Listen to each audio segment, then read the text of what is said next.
ধরনের মিসাইলে কিন্তু ভারতীয় ডিআরডিও কিন্তু এক কথায় প্রত্যেককে কার্যত ছাপিয়ে গেছে। এই ক্ষেত্রে ভারতের ডিআরডিও সাফল্য কিন্তু এক কথায় প্রশ্নদিত, এবং সত্যি কথা বলতে ডিআরডিও যে ধরনের চেষ্টা করে যাচ্ছে বিশেষ করে মিসাইল সেগমেন্টে বিশ্বের বহু দেশকে কার্যত পেছনে ফেলে দিয়েছে।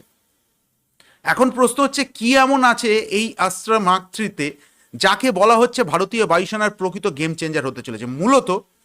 মেটিওর মিসাইলের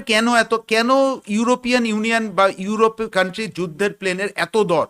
তার কারণ আপনারা লক্ষ্য করে দেখবেন যে রাফেল থেকে শুরু করে ইউরোফাইটার টাইফুন বা গ্রিপেন এনজি যত রকমের যুদ্ধের প্লেন আছে তাদের প্রথম কিন্তু ইউএসবি হচ্ছে সেই সব যুদ্ধের প্লেনে কিন্তু